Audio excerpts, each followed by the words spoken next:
Today I've got with me Alex Farris, who is a professional counselor with the Ozark Guidance Center. He's also one of our life group leaders here at Southside Church of Christ in Rogers. Yeah.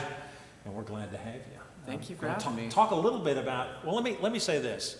He's known around here as husband of Taylor, who is a rock star, really a bright star here at Southside. Oh, yeah. And, they both work with our life groups, and we're certainly glad to have you here today. I really want to talk to you about the mental health of folks during this time of That self-sheltering. tends to be most of my conversations throughout the day. Well, tell us what that's like. What's the most common thing that's you're conversed with about COVID-19 and everybody's mental health?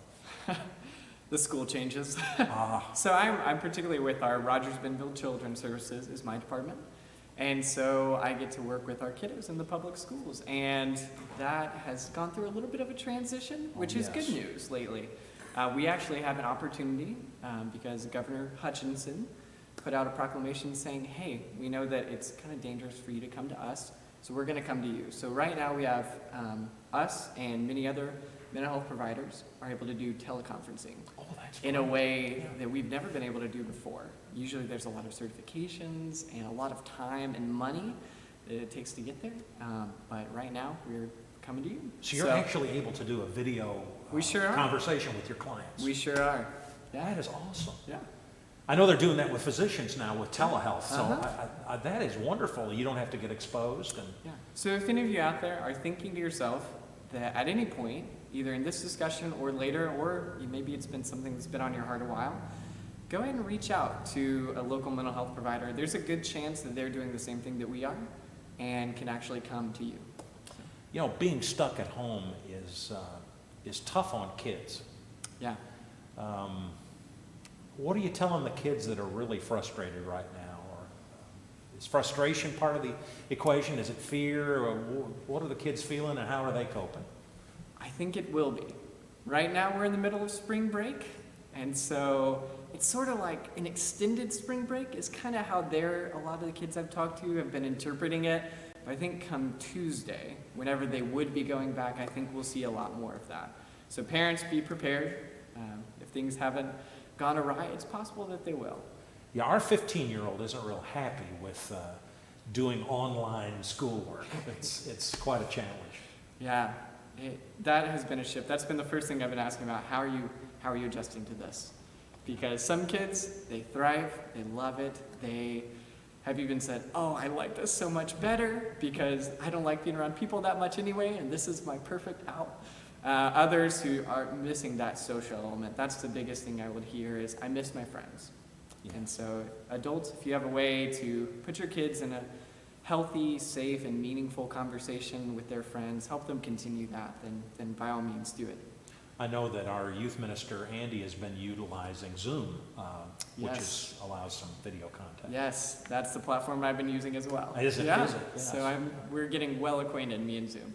My 15-year-old has been playing games online, and of course he can speak with whoever he's playing with. So I heard him late last night laughing and carrying on with a friend. Yeah, and that's a lovely way to do it. For others, Messenger, Facebook Messenger, Skype, there are lots of platforms that we can use. Share a few ways that all of us, kids and adults, can cope better in this self-sheltering atmosphere. Absolutely. For me, the first thing is take a deep breath. This is a marathon, not a sprint. It seems like it's going to be, and so take a deep breath. I wrote, take another one, and keep moving. Another is to find alternative means of connection, like you just mentioned. Like for some of these kids, they're pros at it. So they know how to get online, talk to their friends, play a game, laugh. For even my age group, I'm not so much in the online video games, though I can respect it. We have done a digital game night. So we had our life group, the Ubelines, us, Rebecca Neely, and the Curtises. We brought them in on it and had a digital game night where we set up a screen and then played on our phones, and it was a blast. And it was so relief was the word I heard used most often to describe how other people felt and how I felt too afterwards. Just getting to see each other, getting to laugh, getting, as I said Sunday morning, another John Mark Curtis pun. that are just so good. Well, And- where did you find these digital games? I mean, how do you go about connecting with those things? Yeah, there's a fun one that I was introduced to a while back. I couldn't even tell you who brought it to my attention, but called Quiplash. It's on a box of games called Jackbox Games. And it's pretty fun. You play on your phone, so all you need is one screen, and then if you broadcast that screen to everybody else. So you're using for those phones who don't know and about screen. it, yeah, Okay. phones okay. and screen, yeah. How has our American culture busyness been particularly frustrating to people now that we're sheltering? Right. I think we are naturally goal-oriented. Just as humans, but also particularly in America, we've kind of taken it to the extreme, and a lot of that's survival. A lot of that is about getting our jobs, providing, making sure there's enough resources for everybody to go around, our families first, then our communities.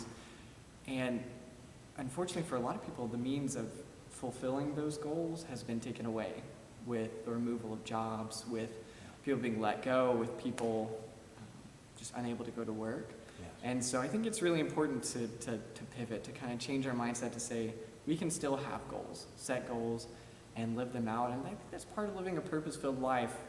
Taylor and I have created a quarantine bucket list. Oh. So we have created a list Tell of us items. about that. We've created a list of items that we want to make sure we get done, that will fill time when we need it to. Okay. Over the course of the next few weeks, if not. Are you talking like house chores or Some of it's something house like chores, that? some of it can be as big, we have one as big as moving furniture around, Oh. and as small as completing a puzzle.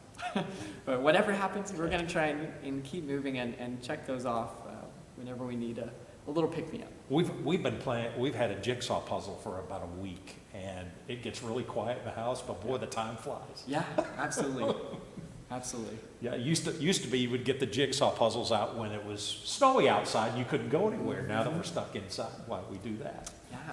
Yeah. Spiritually, what can people do to help themselves at this time? Oof.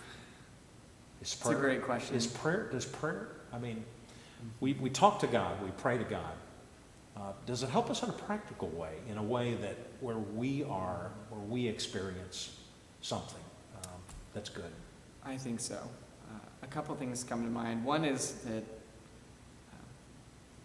there are a lot of studies out there that show, hey, if you have a conversation with the divine, if you have a conversation with a creator God, that it does diminish feelings like anxiety, like depression. It increases self-esteem. And these are not our people who did those studies. Yeah. These are Many scientists. people do not believe at all. in a higher Scientists power. and not, yeah, absolutely. And so, listening to that.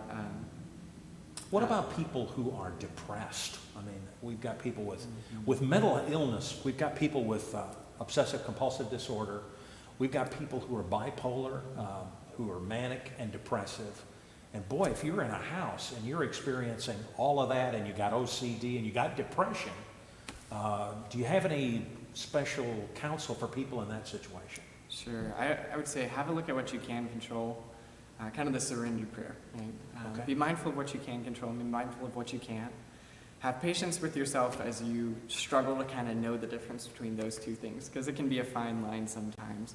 But if you're, particularly I think with depression and anxiety, are you sleeping? Are you eating? Does anyone know how you're feeling? Do you?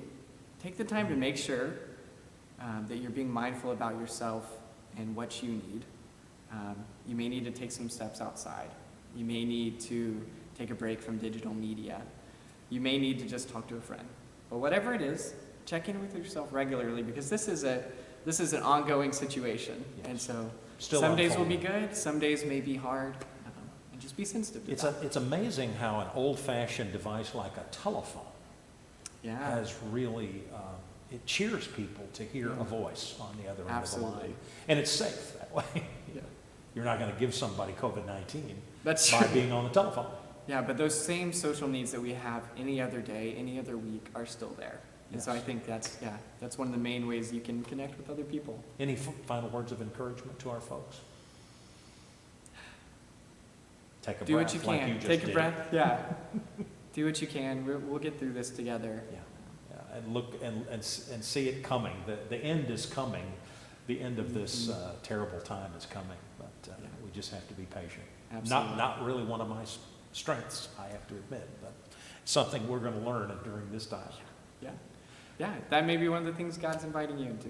Who knows? Yeah. What I didn't say earlier is I think in times when it's particularly challenging, one of the best things you can do is just be curious with God. See what he's doing. Ask him, what can I learn today? What can you teach me? What are you trying to teach us about ourselves, about our community, about our family? I think one of the biggest things is that it's more than just the four walls we meet in on Sunday. There's some real special bits of community that we're getting to witness and participate in. Yes. And so I know I cherish my people even more now, even harder in this time. Yeah, So, I think when all of this is over and when the last of the COVID-19 is gone, everybody's going to get a nice long hug or something. oh man, can't Awkward wait. moments coming. I can't wait. yeah. Well, we're glad you're with us today, Alex. Alex Farris, Thanks for having me. one of our members here at Southside Church of Christ. Delighted to have you to talk about just our mental wellness and spiritual wellness during this time. Thank you.